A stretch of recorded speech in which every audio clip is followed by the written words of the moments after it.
Hello, recording. And just hit, okay, Rosie's got it, right? I got it. No, we got it, we got it. There you And our river, our streams have a huge economic impact on our city, on our county. We're known to be an outdoor city. These are pictures from the head of the Hooch rowing regatta and the Ironman swim start. I read something last year that just for a few of the events downtown in Chattanooga, there was a $32 million economic impact for the river.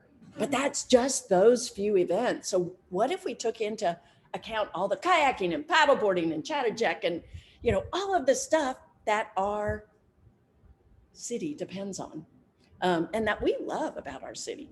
And then we could talk about, oh yeah, the stuff that we drink, this water.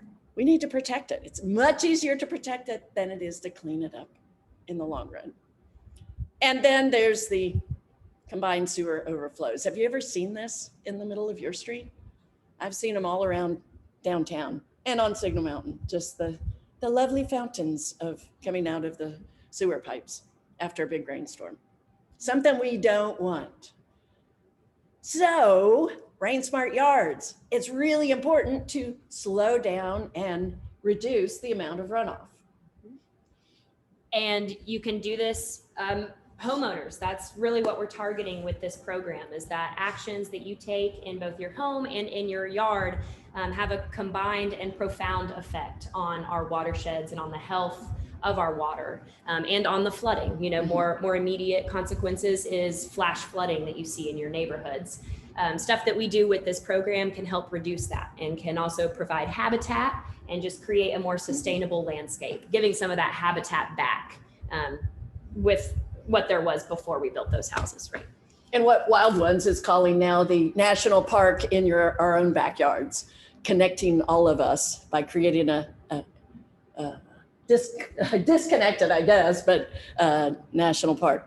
And I wanted to point out, that's Rakita Dotley. She was our first elected official to have her yard certified as Rain Smart Yard in Eastlake. So go Rakita. And like I said, we started out as My Tennessee, and now we've made the move over to Rain Smart Yard, thanks to some gentle nudging by our friend Michael. And so there are many incentives to get involved with this program above just helping out your local ecosystem. First of all, it's free, so yay that.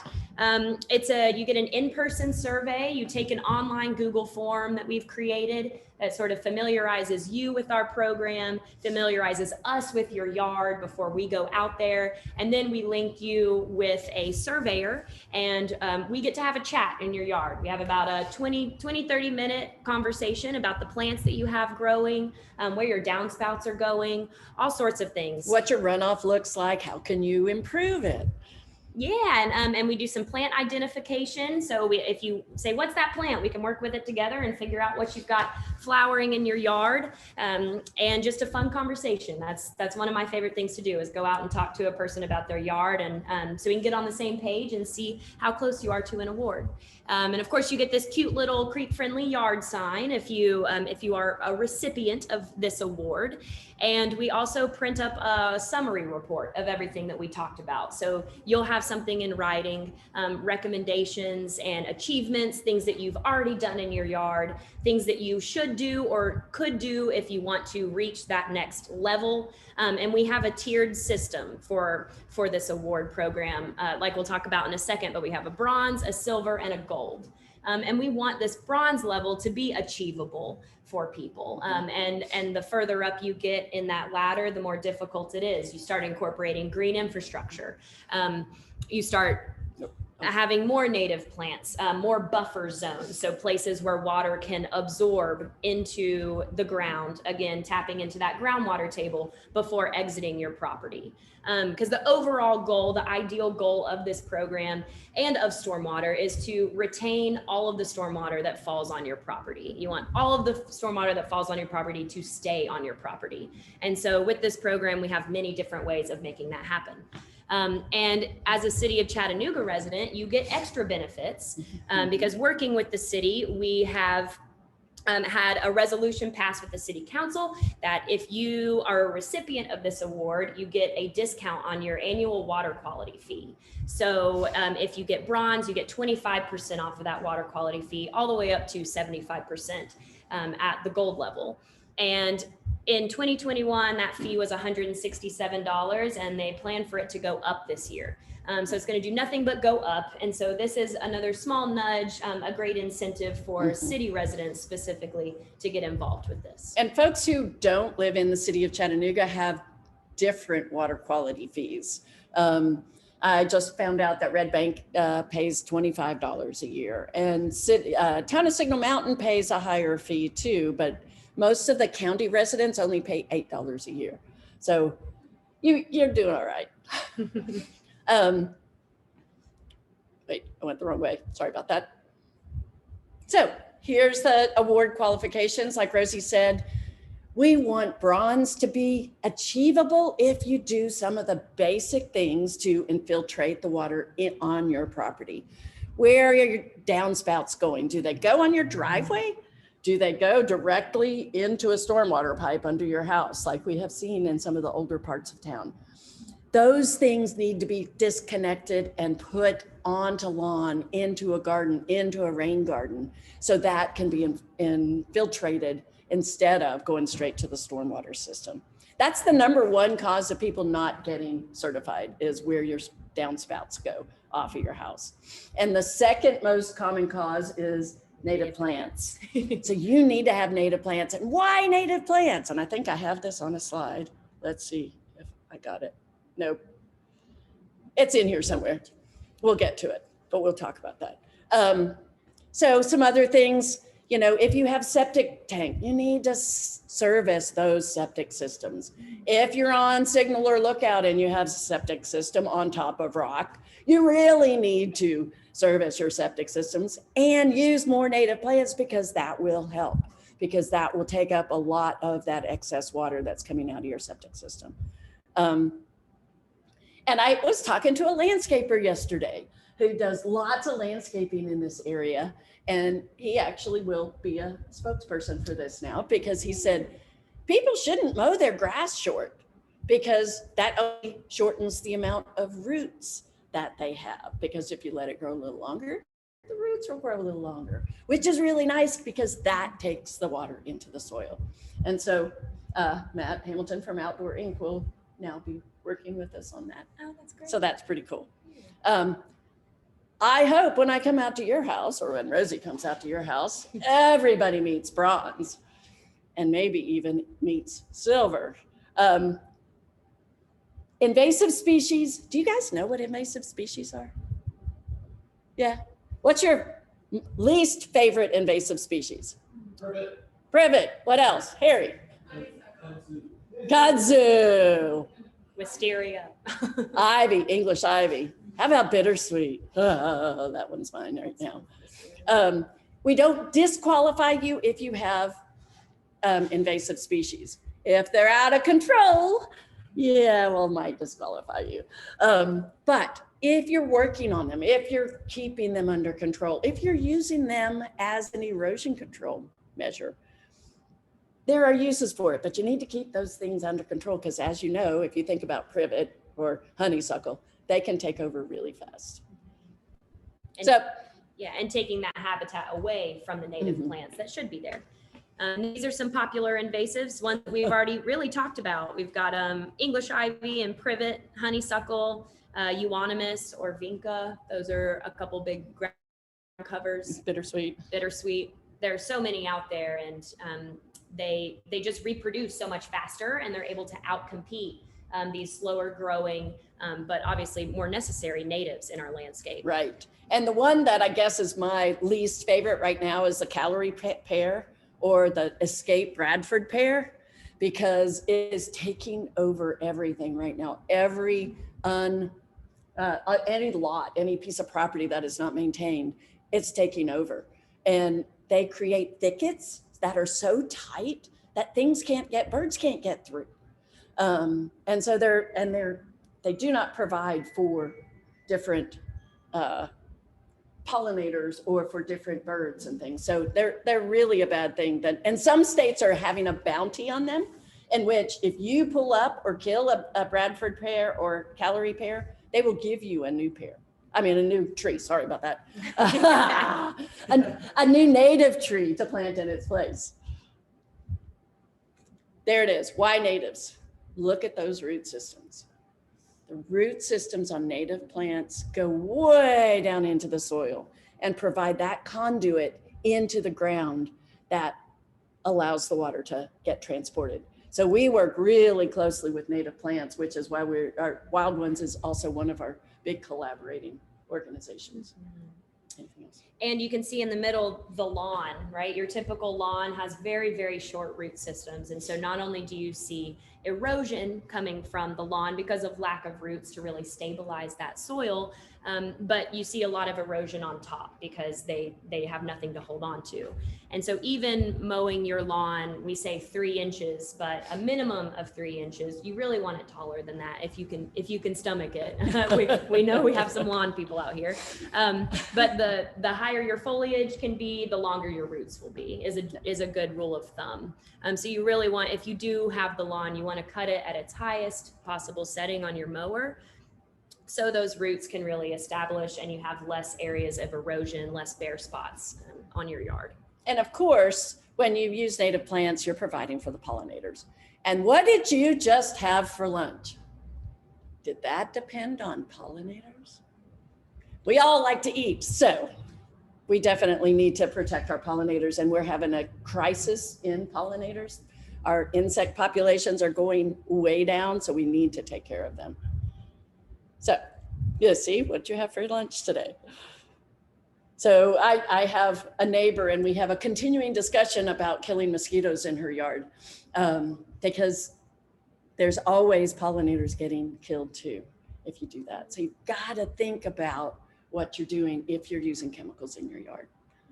And there are many native plants that are natural mosquito repellents. You can take the beautyberry, for example. So there are many complementary things that you can add to your yard rather than trying to take insects away. You can add certain plants that would deter them. And a more balanced ecosystem, you're not going to have as many mosquitoes because you have a wider diversity of things. You're bringing in predators for those mosquitoes, not predators to you, just predators to mosquitoes. Yeah, and so this is something else we touched on a little bit earlier, but buffer zones. So not only at the edge of your yard where you could have a row of native plantings that will really absorb that stormwater before it exits your yard.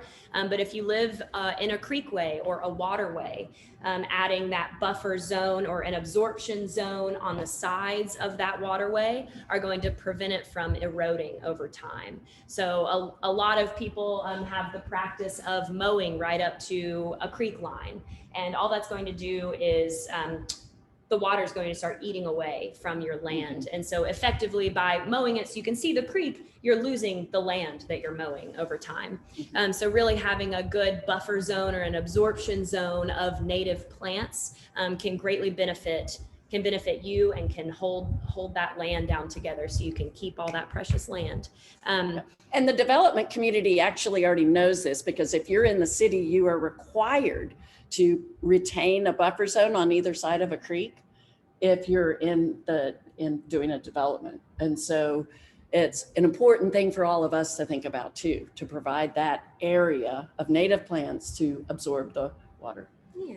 And this is another good example in East Ridge. This homeowner just begun planting a shrub area, sort of like a living fence that you can't quite see right now, but in a few years it will be full and lush, and that acts as an absorption zone as well. So by allowing that water, so up here it's going down slope towards the fence line, so adding all of those plants is just another layer of absorption for that stormwater to hit before it exits her property and onto her neighbor's property, which you also have to think about your neighbors and how if that stormwater is running off into someone else's property, it may be causing them problems too, and it likely is. And what Mary Beth talked about, downspouts, they are the #1 cause of runoff, and some people don't even notice. You've got a downspout in your driveway and it just runs down your driveway, and it might be staining your concrete.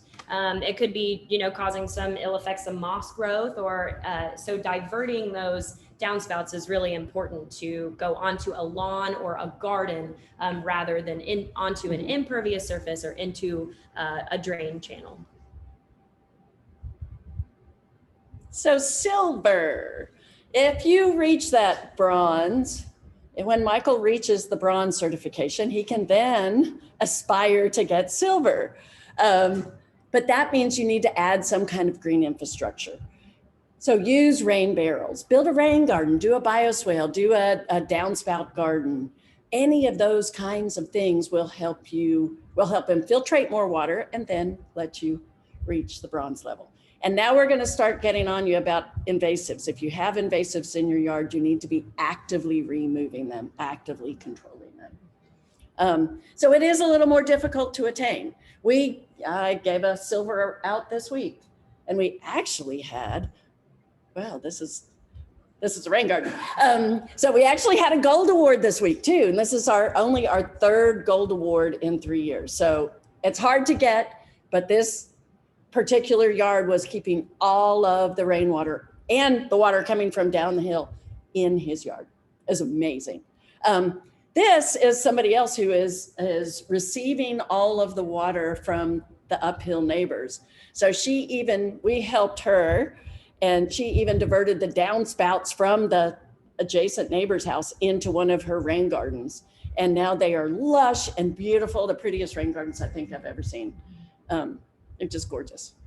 And that's in just a year's time. So It really shows that the plants that you put in the rain garden, they're suited for all of that water. They like wet feet, and there are different zones of a rain garden. So you can have really moist, water-loving plants at the bottom of the bowl, and then on the top, which we call the berm, you can have plants that like dry feet. And so in just a year's time, you can see how much that has grown because of the specific plants that we put in there, and that they're really adapted to that habitat, and they love being there. So you can see them thriving.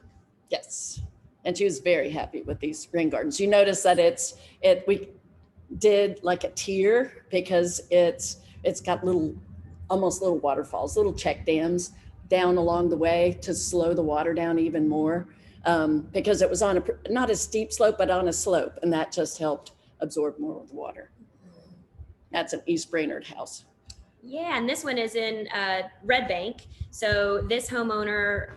Oh, is that Larry's? Yeah, it's Larry's. Okay.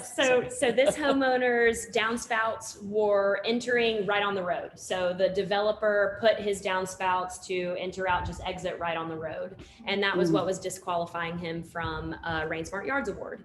And so he said, what are ways that we can fix this? And it was too much water to just, pull him back and cut into his existing garden beds. And so we said, why not a rain garden? And so by doing this, we put in this gorgeous rain garden with plants that he had already had in his landscape. So he had a ton of native plants. I think we spent like $80 to $100 on plants other than what he already had, which was great. And so Carson and I, my partner and I, built this as part of my landscaping company. And so we built this tiered rain garden system. As Mary Beth was saying, it helps account for the slope and also helps slow that water down further.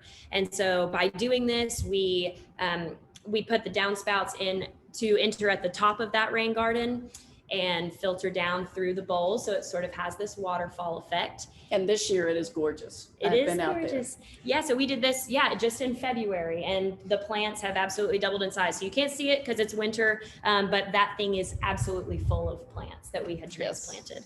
And so another way we can do this, not only rain gardens, but rain barrels. Rain barrels are an excellent way to source and trap your rainwater and use it to water your gardens. So it's gravity fed. So you want, wherever you put your rain barrel, wherever your garden is, you want it to be below your rain barrel. And they can look however you want them to, which is and great. You know that our rainstorms will probably fill up a rain barrel really, really, really fast. So sometimes people will put several in a series. So one will run over into the next, and just slow the water down that's reaching your land. And then there's gold. So no invasive species, all the water, the big thing is to get gold, all of the water that enters your yard has to stay there. It does not leave your yard except for to be infiltrated into the soil. So using more green infrastructure, make sure if you have a creek running beside you or a stormwater ditch running beside you, make sure it's buffered, make sure that no water will be running directly into that. It has to go through native plants or another garden. And we've been there, we have allowed for some imperviousness if all of the water coming off of like your driveway is buffered and it does not leave your property. So, you know, we're learning as we go. Like I said in my bio, I learn every single day, and I know Rosie does too. And we learn from everybody that we go visit, and that's a whole part of the process too. And we do want to talk about the city programs a little bit. If you're in the city, you can get reimbursement for rain barrels, rain gardens, and native plants through the Supportscapes program. So if you don't know about that and you live in the city, you need to check into the programs that they offer. Because if you want to plant a native plant pollinator garden, they will reimburse you for those plants. And it doesn't have to be a rain garden because every set of native plants that you put in will help with stormwater. So those are really great programs offered through the city of Chattanooga. Now, we need all of your help. We have been challenged by Knoxville to get the most yards certified. They have Tennessee smart yards. We have rain smart yards. So right now we're almost 2 months into the Nooga Knox challenge, which is how many yards of elected officials and of homeowners, of residents in Hamilton County versus Knox County can we get certified before the first day of fall?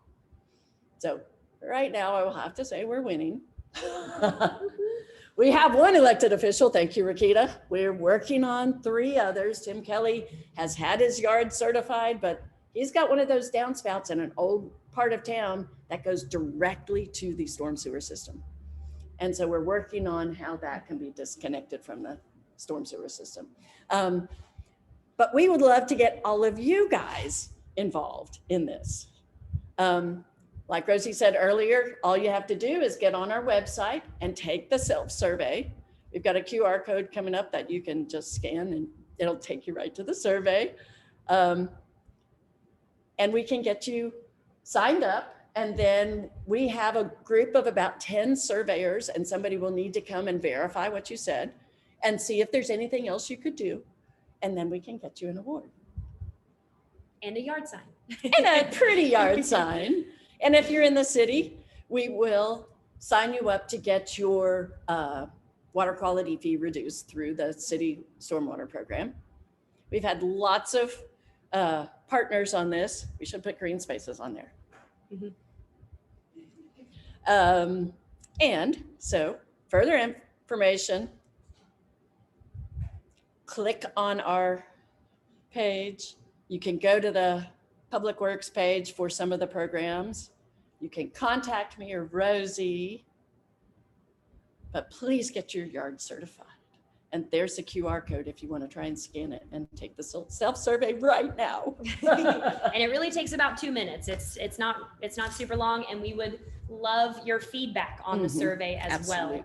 well. So anything that you don't understand, anything that sounds confusing, please let us know, because like Mary Beth said, we're learning every day. So we're figuring out how to make this the most accessible and very simple to do, because we want everybody to get certified. We want to help you make these steps to make your yard more sustainable and more eco-friendly. So I think that's. Do you guys have any questions? Yes. I know that the discounts and everything are for within the city, but you also certify outside. Absolutely. We certify it all around the region. Yeah, we certified yards in Georgia, and I don't think we've gone to Alabama yet. Not yet. We might go to Alabama soon. Yes.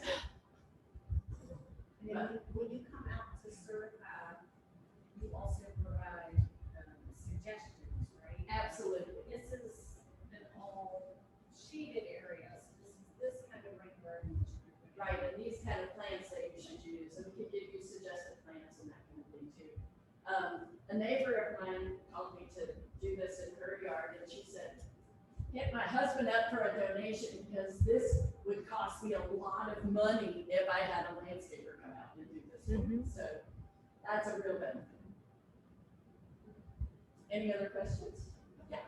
So if you are having someone from the city come out to assess your yard for the Supportscapes program, They can also survey your yard for the Ring Smart Yards. but you have to let them know. Correct. Okay. Correct. Casey and Emily are both surveying yards for Ring Smart Yards as well. Casey Dell in the city and Emily Madison's. We have a question from the chat. Rosie, what is the name of your landscaping company? We are Two Natives Gardening, TWO. And you can find us on Instagram And you can just email her at her Waterways account and get all the and information. connect as well. Yes. For the city reimbursement, how much will they reimburse for your native plants and? Yeah, so for the Supportscapes program, the native plants and mulch, they will provide up to $500 back or 75% of your total cost, up to $500. And that's for native plants and mulch. I think they do $500 for rain barrel reimbursement Oh, I don't and know about that. 500. No, per because household? what they do is they have a rain barrel program and they'll give you 70 rain barrels at a discount.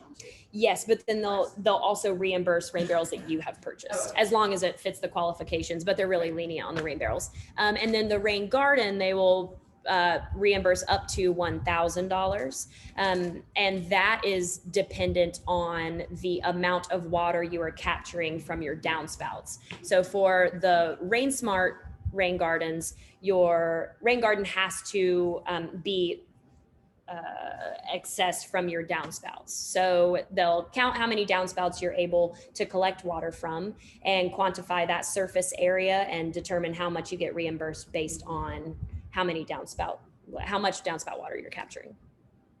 That took me a long time to get through, but thanks for working with me on that. How much water is coming out of you, off your roof and into that rain garden? Anything I else? was just signed up. You gotta go Nice. survey his yard. Perfect. Any other questions? Thank you very much. We appreciate you. Yes. getting to come here today. Thank you all.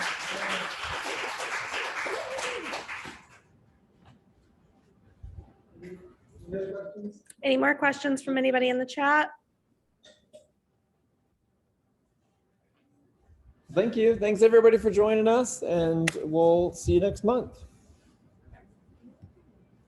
Are there any other announcements you want? Oh, green drinks. Yeah. Where, do we have a location? Okay. The next green drinks will be, what's the date? Sorry. We should have had that in the slide deck. May 25th, and it'll be at Greens Design and Supply. So I hope to see you there. And as always, if you need any help with anything related to sustainability, please reach out. Have a great day.